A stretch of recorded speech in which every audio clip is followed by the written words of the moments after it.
Welcome to the Secure Your Energy Show. My name is Michael Gibson, and the Secure Your Energy Show is a place where we have real life conversations with real life people, where we discuss renewable energy in the solar storage market.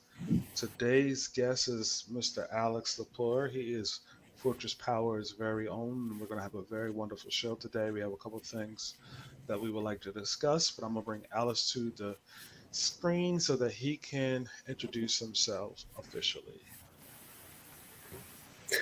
Hey everybody, hey Michael, thanks for having me on here. For those that don't know, I'm the Southwest Regional Manager here at Fortress Power. A little bit about myself, being the sales manager, I really enjoy talking and working with people. I like sports a lot and also long walks on the beach. So Michael, thanks again for having me on here. Looking forward to a great conversation. Thank you, Alex. We're going to get to our main topic. Let me pull it up here on the screen so that everyone knows what we're talking about. This is what I like to call the $50 million question. The question that we have is, why solar storage batteries, are they worth it? Everyone today, we see solar panels going over all the place. We see electrical vehicles with their batteries, and we sell storage. So the question that I would like to pose to you today is, are they worth it? Yeah. And to your point, look at solar over the past 15 years. I'm sure if you asked certain people 15 years ago if solar was worth it, I'm sure you'd get yes or no answers. And now nowadays, with the cost of solar dropping dramatically, batteries are on a very similar kind of pattern. So the simple answer here is yes, batteries are certainly worth it, depending on where you are and what goals you may have for your home, whether you may be taking your home off the grid or trying to reduce your electrical charges, which I think we may dive into later in the show. Solar batteries or batteries in general are very much so worth it, especially as renewable energy becomes increasingly popular and more affordable. So, Alex, how do you dispel the people's disbelief? Because they might be saying you're biased. You work for a battery company. Of course, you are going to say they're worth it. What are some of the benefits of energy storage? Let's hit that up. Yeah, well, there's a lot of things in the news. There's food security, there's peace of mind, there's all these different kinds of securities that people want in their lives, whether it's at their home, at their business. Now, power is the most important it's ever been in recent years, even in the past 50 years. So to dispel any kind of rumors that batteries aren't worth it, just look at where power is headed, and having power for your home or business is more important than it's ever been coming into the 21st century, especially with the increase in storms that we're seeing, higher utility charges, more grid outages, like that terrible example down in Texas. There's only more incentive and push for batteries rather than the latter. So I would say just look at evidence and historical evidence. It's really kind of the bread and butter, I think, of where renewable energy is going to take steps in. Okay, you sort of convinced me, because you're saying there's been some storms, there's insecurity, there's a lot of different things that could make one want to go to energy storage. But me, I'm not Rockefeller, and I'm pretty sure a lot of people that are watching, they are not Rockefeller. Right. So part of the reason when you examine if something is worth it is the cost. And if I'm a traditional homeowner and I have heard of batteries, I've heard of technologies like flooded lead acid.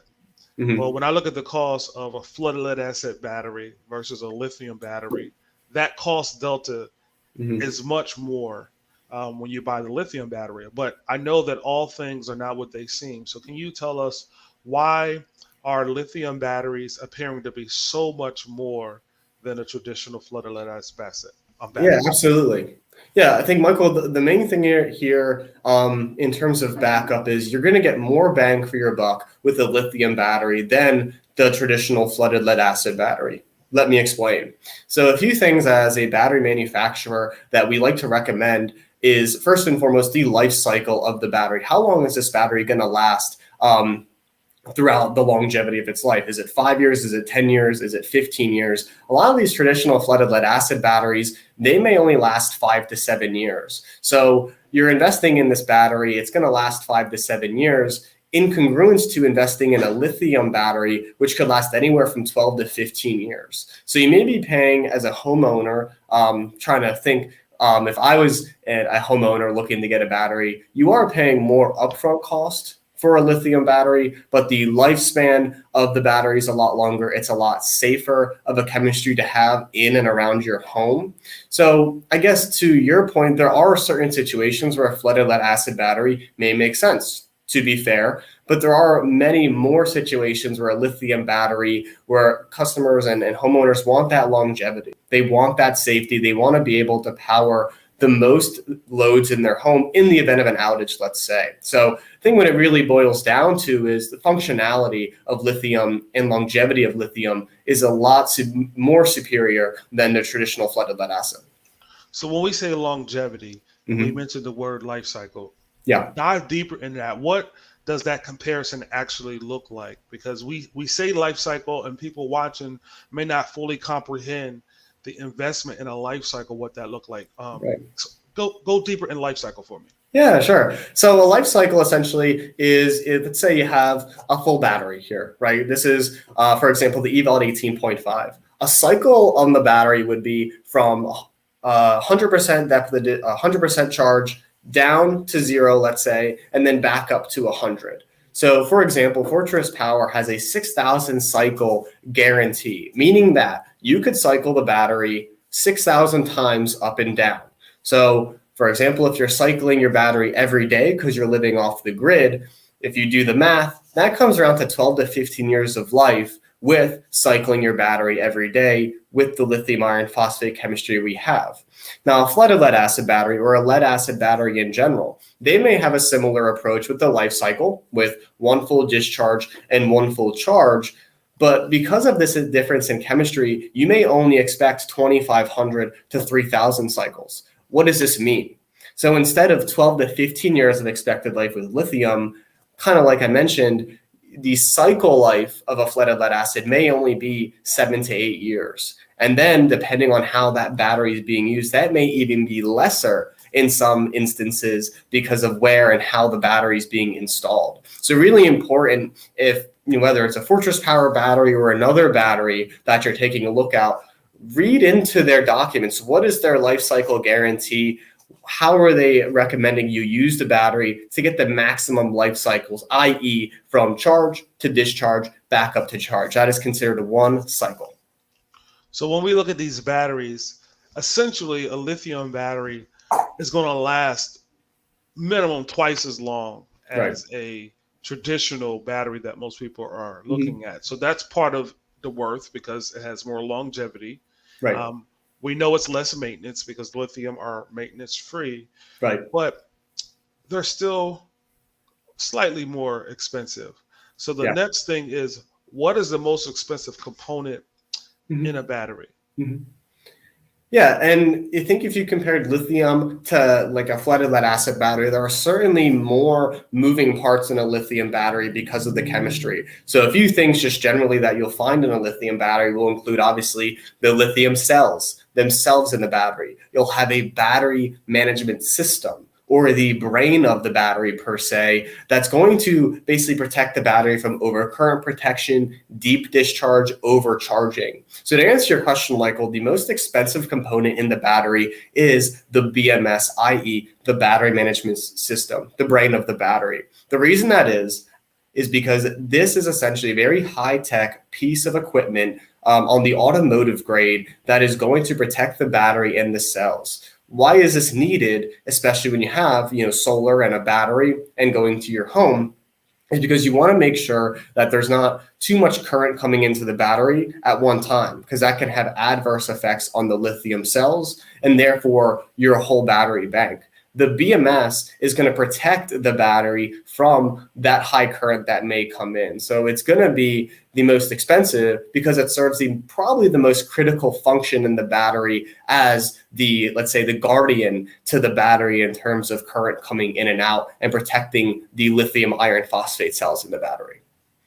So when we mentioned the BMS, so just to reiterate for people that may be tuning in right now, the battery management system in the Fortress battery suite that we're talking about, the Mm-hmm. eFlex and the eVault, it comes already equipped with a battery management system. This is not an additional component that's added onto our battery. It's already there.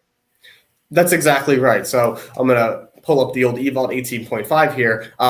The battery will have the cells typically on the bottom of the battery where they have many different cells in parallel to get a X kilowatt hour capacity. And then usually the battery management system is right on the top of the battery. And some batteries and Fortress Power, the battery management system can be replaceable if need be. But typically it'll lay right on the top built into the battery. So that way you're not having to install the extra BMS into the unit. So for example, as a full system, solar, inverter, and battery, you roll the eVault right onto the site, comes with the BMS already in there as the guardian to the battery cells. And so it's going to come right in there, ready to plug and play.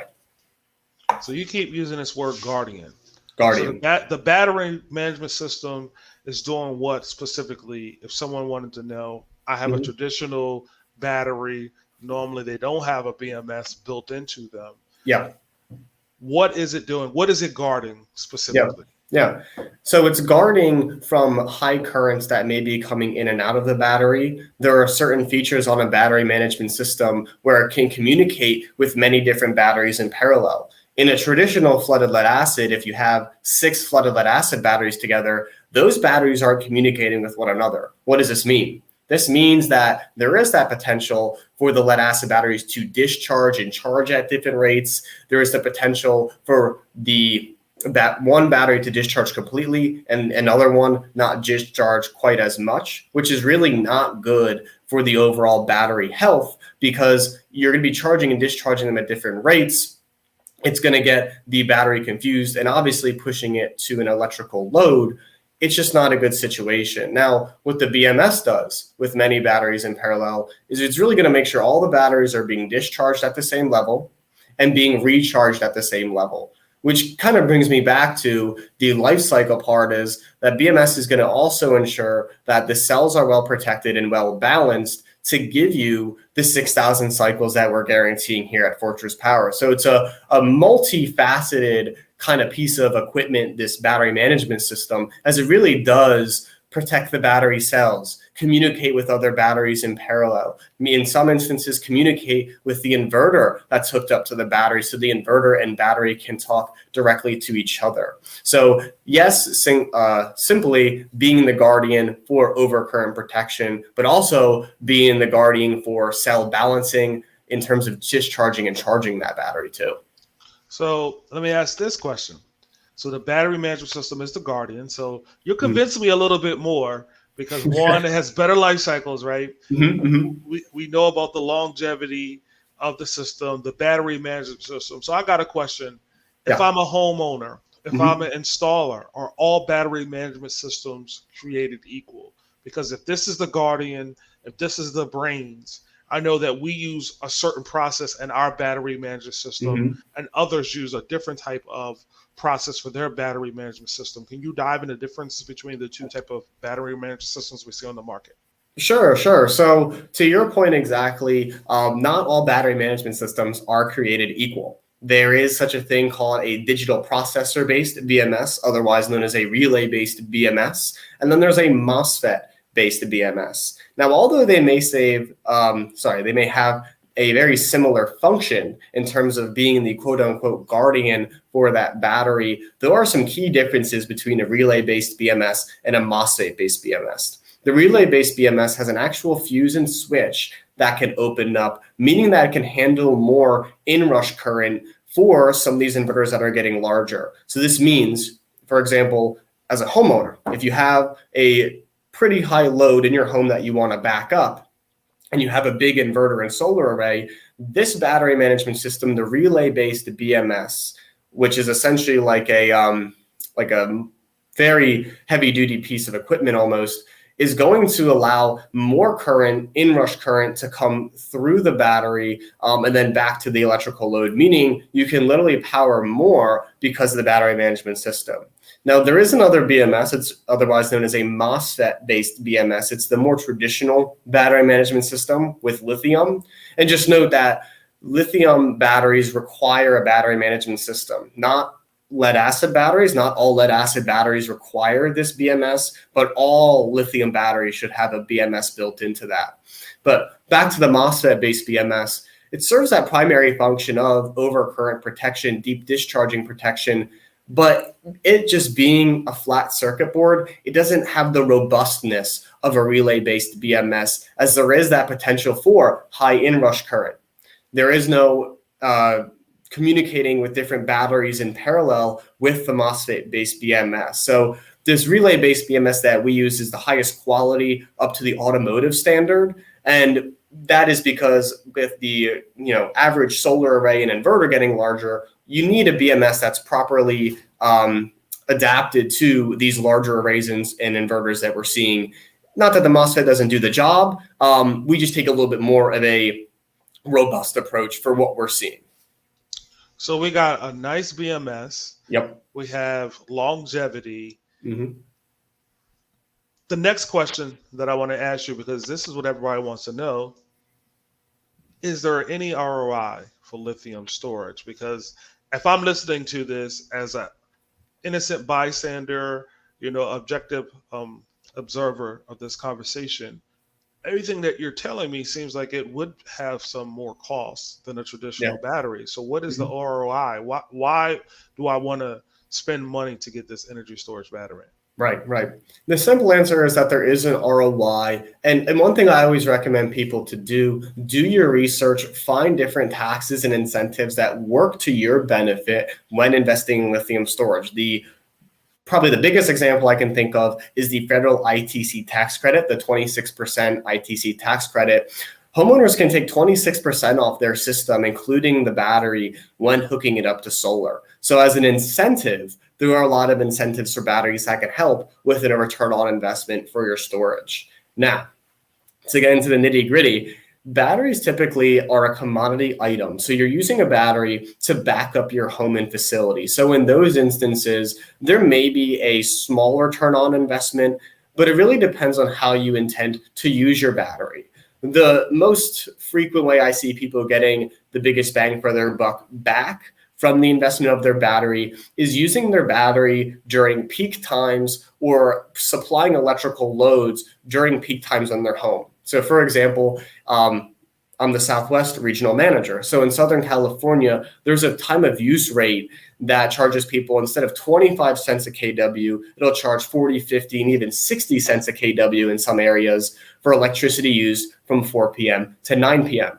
So homeowners will invest in a battery and discharge the battery during those peak times. And over the lifespan of the battery, i.e., 12 to 15 years, they can save some serious money with discharging a battery during that time. Now, I'm sure there's people out there that aren't in Southern California asking, well, what about me? What can I do? You can do a similar kind of approach. You can have your home set up so that during peak times, when you get home from work and you're flipping on the TV, you're running the dishwasher, having the battery be the source of power for those loads. So it can be a return on investment kind of setup. Now, you have to set up your system like that, certainly, because if you just have it in emergency power, then obviously you're not going to be feeding those loads and avoiding utility costs. Now, in off-grid, for example, a very different application, there is an ROI on battery because you're not having to have the utility draw a line to your home. You're not having to pay utility costs month in and month out.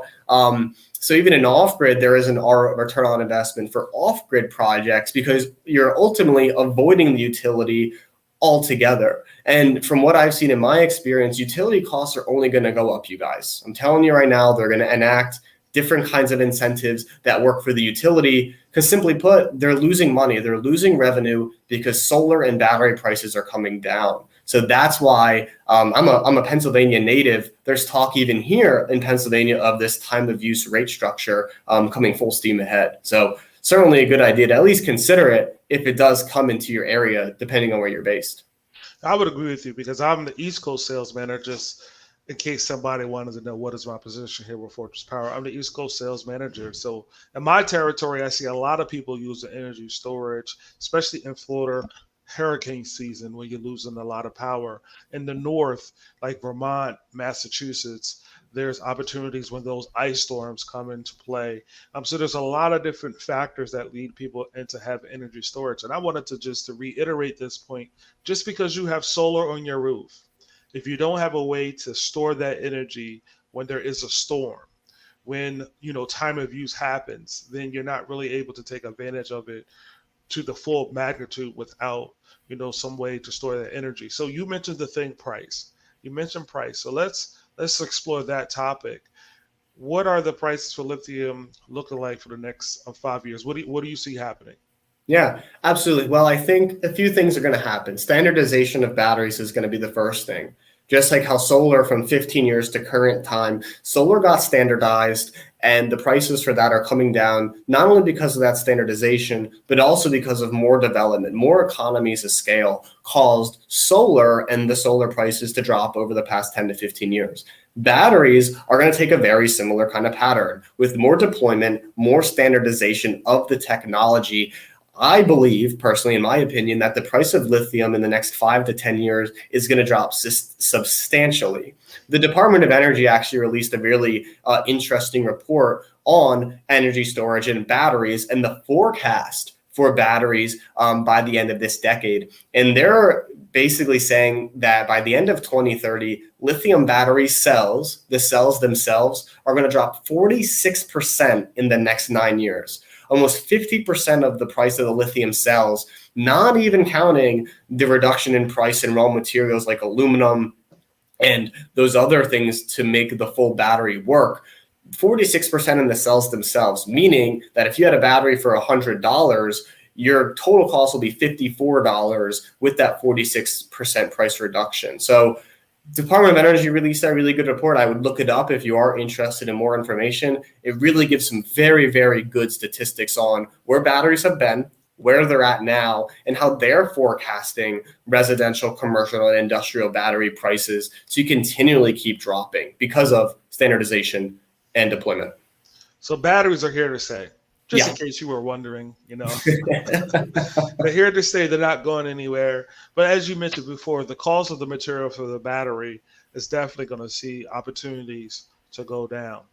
But keep in mind, as we mentioned before, the most expensive part, one of the most expensive parts of the battery is your battery management system. So just because the cost of the lithium goes down doesn't necessarily mean you see a direct drop in price just because you see a drop in lithium, because there are many competitors coming into the market. Mm-hmm. Actually, I was just listening to the president speak this morning, and he was talking about leading the charge to get more electric vehicles into the United States. And why do I say electric vehicles? Because electric vehicles, they use lithium batteries. So batteries, we are going to see a ramp up in the next few years on batteries. Now, prior, we talked about different applications, so we kind of handled this topic, but I want to ask you, what applications can you use battery for? We kind of answered that. Why is it important, and how does it relate to cost? Just kind of reiterate that and go over that one more time for somebody. Sure. So there are 4, maybe 5 main categories that I, as the sales manager, will work with my installers depending on the application. This could be, first and foremost, emergency power. In the event of a storm, the battery and solar back up the loads in your home, critical loads, for example, like the refrigerator, well pump, et cetera, et cetera. First and foremost, you have emergency power. Second, we have this idea of the time of use rate. So you can use a battery in a time of use to discharge the battery during peak times. And that's probably the most friendly for the return on investment for the battery, as you're really avoiding utility costs for loads that are being powered during that time. So we have emergency power and time of use application.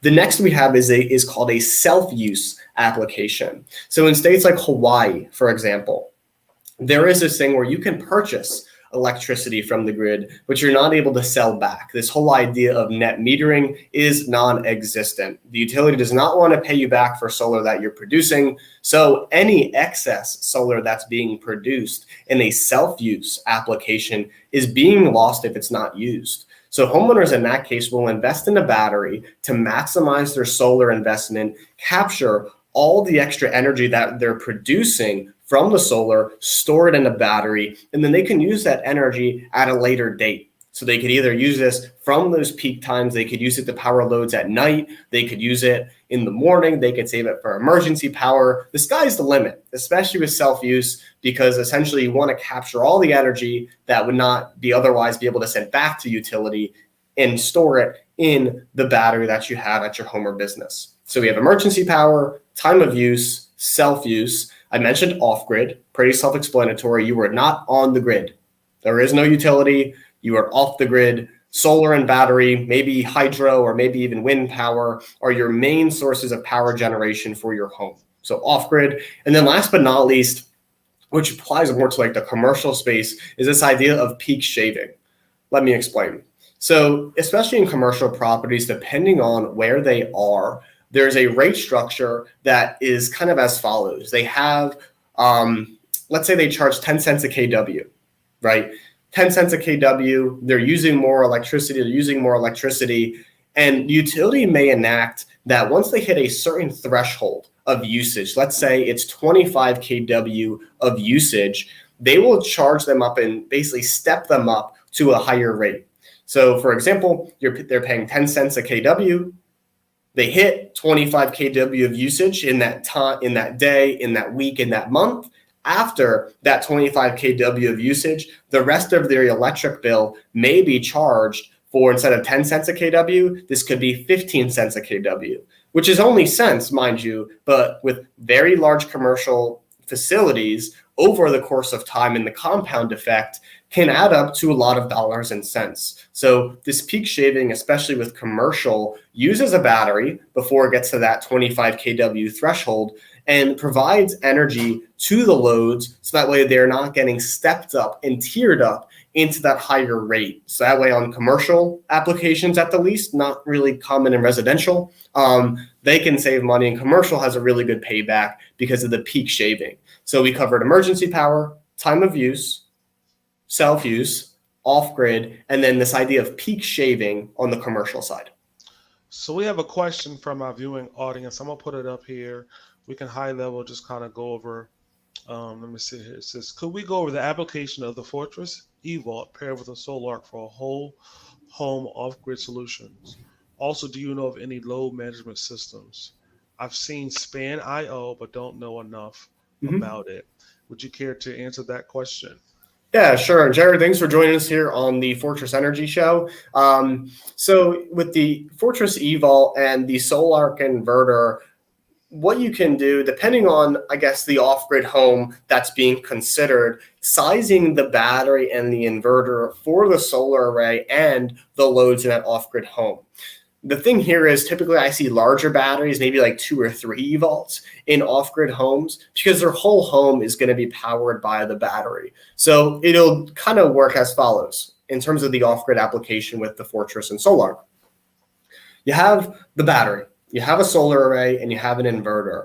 The solar is going to be producing energy during the day. Maybe if you're at home, let's assume that this person's at home for the whole day. While this person is using the loads, the solar will be feeding directly into the loads that are being used as the source of usage for those loads. Now, let's assume that it's a cloudy day. That's when having the battery, like 2 or 3 of the eVaults, is at obviously needed because you need to be able to power the loads like the, if you have a furnace in your off-grid home, then that battery would power the furnace first as the priority load or like the critical load, let's say, and then the other loads in that off-grid situation. Now, it really does depend on the person. Everybody has different loads. Everybody has a different sized home. So the application could be the solar converter, then the eVault, and then you can just scale up eVaults depending on the usage in that home. In terms of load management systems, Span is a really good one. Lumen's another very good one. NAC is another very good one. There are many different load management systems on the market now. I'm not very familiar with Span, but I know NAC and Lumen very well, and they're both very reputable companies, have very good systems that we've worked with in terms of load management. I would like to add just to Jared's question. One of the things when you consider someone that goes off grid versus someone that is on the grid or utility tied to the system, Usually somebody that is off grid typically is more conservative in their loads. They're not looking to power up as many things. So when you go off grid, one of the most important things to consider is what are the critical loads that you're going to be using, because the inverter gives the ampacity. So that tells you how many items that I'm trying to use at one given time.